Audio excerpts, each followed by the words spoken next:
사술의 사부 보수의 품격. 자, 할 말을 한다. 나라국 전원 돌직구 정종 브라더스 함께합니다. 정돈 의원님. 네, 안녕하세요. 예, 정태근 의원님. 예, 안녕하세요. 정태근입니다. 두 분 참 팬이 많이 늘었어요. 슬금슬금. 예, 그렇습니다. 슬금슬금. 아주 좋은 현상이에요. 자, 최경환 검찰 소환 불응 네. 얘기 좀 해주시죠. 지난번에 국정원장들 이제 영장 발부될 때 이례적으로 이병기 전 원장은 체포부터 긴급 체포를 좀 이례적이잖아요. 예. 그때 그런 말이 돌았어요. 그분이 갑자기 심경이 이제 악화돼가지고 이제 어떻게 무슨 사고 날 것 같다. 사고 날 것 같다. 그래서 이제 긴급 체포했다는 얘기가 있는데. 이분은 지금 할복 자살한다 그러니까 되게 위험한 상황에 있는 거 아닌가. 그렇잖아요. 그래서 뭐 좀 농담 좀 남 불행에 대해서 이렇게 얘기하는 게 좀 뭐합니다만 그렇게 뭐 옛날에 쭉 이런 사건이 많았지만은 그래 나 받았어 이렇게 얘기한 사람은 한 번도 못 들어본 것 같아요. 내일 10시에 출석하라고 통보했어요 검찰이. 근데 순순히 응하지 않을 것 같다 이렇게 지금 예측하고 있는 거 아닌가요? 본인이 응하지 않겠다 이렇게 발표했죠. 얘기했죠. 본인이 사실은 결백하다고 얘기하면 출두를 하셔야죠. 그래서 조사를 받아야 되는데 우리 앞에 계신 정돈 선배님 같은 경우가 옛날에 이제 그 저축은행 사건에 돈을 받았다고 그래가지고 이제 검찰의 현역 의원 당시에 조사를 받을 때 정돈 의원님은 이제 본인이 직접 자진 출두했어요. 소환해갖고 조사 받으니까 자진 출두해서 조사 받고. 자진 출두를 했고 그랬음에도 불구하고 그 구속영장이 청구돼가지고 국회에 이제 체포동의안 표결이 들어왔죠. 그래서 이제 체포동의안 표결이 들어왔는데 그게 부결됐어요. 그래서 이제 불구속 재판을 받았거든요. 그래서 최경환 의원님도 사실은 그 얘기 좀 해주시죠. 왜냐하면 그 사람들이 기억이 좀 멀리 떨어진 거니까 정돈 의원님 케이스를. 그러니까 최경환 의원도 결국은 이제 국회 지금 회기 중이라서 체포를 못 하거든요. 정법상. 그러니까 이제 그거 때문에 아마 버티는 것 같은데 근데 이제 표결을 할 경우에 결국 어떻게 될 것이냐 제가 볼 때는 좀 부정적이거든요. 그러니까 최경환 의원 같은 경우는 김무성 의원 표현에 의하면 박근혜 정권이기도 했지만 최경환 정권이기도 했다 이런 얘기까지 했어요. 그러니까 굉장히 위세를 부렸죠. 그리고 이제 진박 간별사로 나서가지고 이제 온 국민의 좀 밉상이 되기도 했는데 국회에서 뭐 버틴다고 표결에 나는 유리할 것 같지 않은데. 그 과정을 좀 설명해 주시죠. 정돈 의원님은 그때 당시에 그때 이제 솔로몬 저축은행 그 임석 씨로부터 이제 그 돈을 받았다, 정치자금을 부정하게 수수했다라는 혐의로 검찰이 이제 조사를 한 거예요. 근데 이제 실제로는 안 받았죠. 안 받았으니까는 이제 떳떳하게 갔죠. 갔는데 어떻든 그 이상득 의원하고 같이 받았다라는 형식으로 해서 구속영장을 청구한 거예요. 그래서 이제 국회에서는 그게 이제 부결됐고 체포 그래서 이제 1심 재판을 불구속 상태에서 받았는데 1심 재판부가 그거를 유죄로 봐야 된다. 같이 받은 거로 봐야 된다. 해가지고 법정 구속됐어요.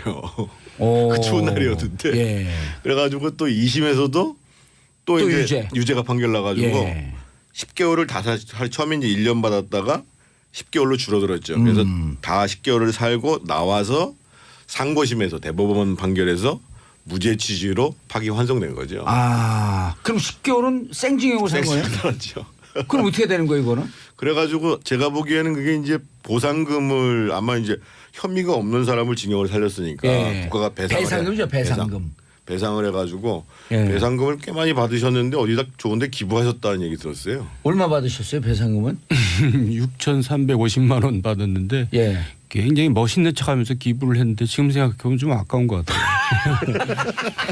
근데 그 사건을 사실 그 대통령 이명박 대통령 재임 기간 중에 이제 헌정사상 처음일 거예요. 이제 형이 바로 구속이 됐거든요. 재임 중에 저축은행 사건. 그러니까 이명박 대통령께서는 타격이잖아요. 그러니까 이제 여야 의원 하나씩 끼워넣기를 한 거예요. 불타기로. 그래서 이제 박지원하고 저하고 이제 의원하고 둘이서 이제 수사를 받게 됐는데 박지원 의원도 무혐의가 됐잖아요. 결국 무혐의 됐죠. 근데 이제 불체포 특권이라는 게 굉장히 국민의 지탄을 받는 부분인데 한 가지 좀 또 억울한 경우가 있어요. 저 같은 경우는 체포가 돼서 내가 영장 심사 내가 받으러 가겠다 내 발로. 근데 내 발로 갈 수 있는 방법이 없어요.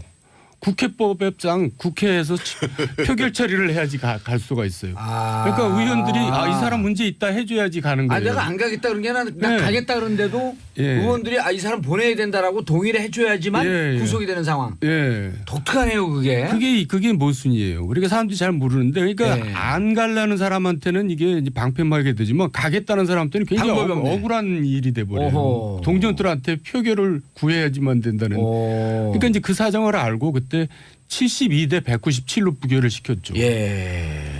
그런 경우도 상당히 조사 받은 거 보고 무죄 나온 거 보면 이제 그거는 사필 규정인데 그럼 최경환 의원 같은 경우는 그 코스대로 하면 가야 되는 거 아니에요? 무죄라고 한다면 본인이. 지금은 뭐 검찰 입장에서 보면 체포동의안을 국회에다 제출할 수밖에 없죠. 그러니까 이제 불체포 특권이라는 것을 좀 역사적으로 이해할 필요가 있는데요. 그러니까 이제 이게 영국에서부터 시작했습니다. 1600년대에 시작됐으니까. 왜냐하면 이제 왕이 의원들이 왕에 대해서 비판을 하면 회의하다가 그냥 잡아들이면 그러면 이제 국회가 진행이 안 될 거 아니겠어요. 그래서 이제 미국 헌법, 뭐 영국 헌법 말할 것도 미국 다 이제 헌법에 규정되어 있는 겁니다. 이게. 그러니까 그래서 일부에서는 시민들이 잘못 알고 있어서 국회의원 불체포 특권 폐지해야 되는 거 아니냐 이렇게 얘기하는데 그러려면 헌법 개정해야 됩니다. 우리도 헌법 44조에 보면 기본적으로 회기 중에는 체포하려면 동의를 받아야 된다. 체포 못한다 이러고 회기 전에 체포했는데 국회에서 석방 요구를 하면 석방시켜야 된다. 이게 이제 헌법에 규정되어 있는 내용입니다. 근데 그럼 구속영장을 청구했고 구속영장이 발부가 되려면 체포 동의서가 넘어와야 되는 거예요? 국회로? 회기 중에는. 그래서 이제 이것이 이제 이게 이제 옛날에 이제 예를 들면 뭐 박정희 정권 시절 같은 경우에는 그런 경우 많았잖아요. 막 주워다 폐기도 했고 그러잖아요. 국회의원을. 그렇죠. 그래서 이제 근데 이제 정부가 이제 문민정부 되고 민주정부가 되고 나서 사실은 국회의원들이 자기의 비리를 방어하는 수단으로 쓰니까 이거를 이제 이렇게 하면 안 되겠다. 그래서 이제 2005년도에 어떤 법안이 생겼냐면 국회법상 체포동의안이 들어오면 24시간 이후 72시간 내에 무조건 표결 처리를 한다. 그래서 이제 국회의원들이 판단을 하는 거죠. 저 사건으로는 저 사람은 들어가야 된다, 말아야 된다. 이걸 판단을 한다는 거죠. 그런데 덧붙여서 제가 말씀드리고 싶은 것은 아까 2부에서도 이제 그 구속적부심 얘기가 많이 나왔는데 저는 이제 문재인 정부에서도 그게 안 되긴 했습니다만 일단 수사 자체는 불구속 수사가 원칙이잖아요. 그렇죠. 근데 그게 이제 어떤 정부가 돼도 그게 적용이 안 돼요. 그래서 저는 그 원칙적으로는 불구속 수사를 하는 것을 어떤 정부라도 좀 제대로 실천하고 대신 피의자 예를 들면 지금 최경환 의원 같은 경우가 거론되잖아요. 불구속 수사가 원칙이 되면 피의자가 사실은 조사를 안 받는다고 한다는 게 이상한 거예요. 받을 건 다 받고 불구속 재판하고. 그렇죠. 그게 이제 저는 그 민주주의의 발전이고 인권의 보호고. 그 전보다는 이제 구속률은 많이 떨어졌어요 지금. 그러니까 그 제가 대북송금 특검에 갔던 변호사 얘기를 들어봤더니 그분이 이제 그 민변에 속해 있었고 뭐 참여연대 간부를 했던 분이거든요. 근데 이제 대북송금 특검에 차출을 갔어요. 그래서 열심히 하는데 평소에 소시는 불구속 수사인데 이게 특검에 딱 가니까 구속시키는 게 관례라는 거예요. 그래서 굉장히 괴로웠대요 사실은. 근데 그래서 제가 왜 그러냐 그러면 이게 구속 수사를 하는 거하고 불구속 수사하는 거는 엄청난 차이랍니다. 구속 수사가 너무 편하다는 거예요. 편하죠. 그래서 이걸 관행한다는 잘 거예요. 불고 일단 구속돼 있으니까. 근데 이제 최경환 의원의 경우는 그 자기가 수사에 응하지 않는 이유로 공정한 수사가 담보되지 않았다 이렇게 얘기하는데 좀 납득하기 힘든 제 이유인데요. 왜냐하면 중앙진공이라고 중소기업공단 진흥공단 네 이제 보호자진을 이제 그 강제로 이제 청탁해서 이제 취업시킨 사례가 있어가지고 중진공 이사장이 지금 구속돼서 재판받고 있거든요. 근데 부탁한 사람은 조사도 제대로 안 하고 부탁받은 사람은 구속시켜서 재판받고 그때 이제 박근혜 정부 시절이니까 굉장히 불공정했어요. 그러니까 본인한테는 굉장히 그 불공정한 우리가 볼 때는 불공정한 사례였는데 그때는 뭐 아무 얘기 없다가 지금 와서 이제 공정한 수사가 담보 안 된다 이렇게 얘기하는 거는 좀 일반 사람들이 납득하기 좀 힘든. 그럼 이제 앞으로 절차는 어떻게 됩니까? 그 체포동의서를 국회에 보내야 되나요? 그럼요. 아마 이제 그 원래는 회기가 12월 9일로 끝나게 돼 있잖아요. 예. 근데 이제 12월 9일 끝나고 난 다음에 또 법안 때문에 회기가 연장될 가능성이 있어요. 그러니까 만약에 회기가 예정대로 끝난다 그러면 검찰 입장에서 보면 이제 12월 10일 날 불러들이면 되는데 회기가 아니니까. 네, 불러들이면 되는데 문제는 국회 회기가 임시국회가 연장이 된다. 그러면은 기본적으로 검찰 입장에서는 이제 체포동의안 요구해야 되죠. 요구해야 되고. 근데 제가 볼 때는 표결을 하든 나중에 이제 회기가 끝나서 뭐 영장이 발부되든 시간 문제인데 본인이 지금 굉장히 무서워서 지금 피하는 것 같은 느낌이 들어요. 그런 것 같아요. 네, 하루라도 좀 밀어볼까 하는. 저는 국회에 가서 표결이 부결나기가 어려운 게요. 예. 그 최경환 의원 때문에 공천 때 피해본 사람들이 많잖아요. 아, 자유한국당 지금 자유한국당에 예를 들면 그 당시에 뭐 그 대구에서 2016년 말도 안 되는 거죠. 공천해가지고 그래서 그때 이제 최경환 의원이 진박 감별을 했단 말이에요. 그래가지고 진박이 아닌 사람은 공천을 배제해서 이 사람들이 무소속으로 출마해서 당선되고 막 이러잖아요. 그리고 다시 복당을 했잖아요. 그래서 아마 최경환 의원 입장에서 봤을 때는 아 이게 버티기가 만만치 않겠구나라는 생각을 하니까 일단 시간을 좀 벌자 이렇게 얘기를 하는 거고 홍준표 대표도 자기가 그 출석하지 말라는 얘기 하지 않았다. 당에서 그런 얘기 한 적 없다. 그리고 이미 또 당을 나가라고 그랬었잖아요. 그거는 그렇게 얘기를 했는데 어떻든 지금 이제 당에서는 지금 이제 특검의 이 특활비에 대해서 특검을 추진한다고 얘기를 하는데 그 문제하고 이 최경환 의원 거는 좀 별개로 본다는 거죠. 그래서 그러니까 자유한국당이 아예 특수활동비, 국정특수활동비와 국정조사 특검을 하자라고 했는데 요거는 최경환 구하기로 나선 건 아니다. 아니다라는 거죠. 특검 추진 현실성은 있나요? 현실성보다도 저는 그러니까 법무부에서 검찰에 줄 돈을 이제 띄어서 쓰고 이제 있었던 거거든요. 25억에 30억 정도.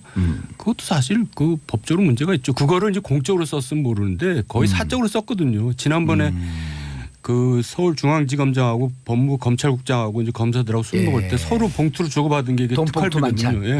그 봉투를 무슨 공적에 쓰라고 준 게 아니라 용돈식으로 쓰라고 준 거거든요. 그랬으면 그것도 문제가 있는 거죠. 알겠습니다. 9344님 저 64세인데요. 과연 우리나라 보수에도 품격이 있는지 의문이 갑니다. 그러나 정두원, 정태근 두 분이 있으니 믿어볼랍니다. 64세면은 54년생쯤 되잖아요. 55년생쯤.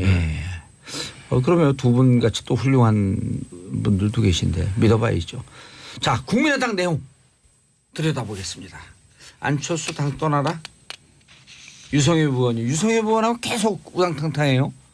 유성엽 의원이 이제 대변을 하고 있는 거죠. 민주당에서 이제 반안파의 대변 인격을 하는 건데 어쨌든 지금 국민의당은 이제 가장 정당 중에서 지지율이 낮은 당이 돼버렸거든요. 기록을 깨뜨리고 지난주에 4.4% 망한 거죠. 그러니까 망했으니까 이제 어떻게든지 살아보려고 이제 몸부림치는 과정에서 통합 얘기가 나온 건데 그거 말고는 사실 방법이 없죠. 그런데 이제 호남 의원들은 이제 다 그렇게 되면은 자기네들이 이제 다음 재선이 불가능해지니까 반발하는 거고 그래서 결국은 일부 이탈하고 나머지 남아서 이제 통합을 하지 않을까 그렇게 보는 거죠. 정태근 의원님, 이 국민의당 내분을 보면은 답이 안 보여요? 답이 왜 안 보여요? 답이 보여요? 제가 보기에는 지방선거 전에 쪼개질 것 같은데요. 아, 쪼개진다. 그러니까 근데 지금 이분들이 뭐 나가고 안 나가고 문제보다도 이분들이 이제 예를 들면 안철수 대표는 중도 보수 통합 빅텐트를 얘기를 하고 예를 들면 정동영 의원이나 무슨 청정배 의원 같은 분들은 보면 평화개혁연대 이렇게 얘기하잖아요. 그런데 실제로 보면 안철수를 중심으로 하는 사람 뭐 최명길 의원 이런 분들은 이분들은 심리적으로 반민주당이고 예를 들면 박지원, 정동영, 천병배 이분들은 심리적 민주당이에요. 기본적으로. 유성엽 의원도. 그러니까 완전히 이제 한 지붕의 두 가족인 거죠.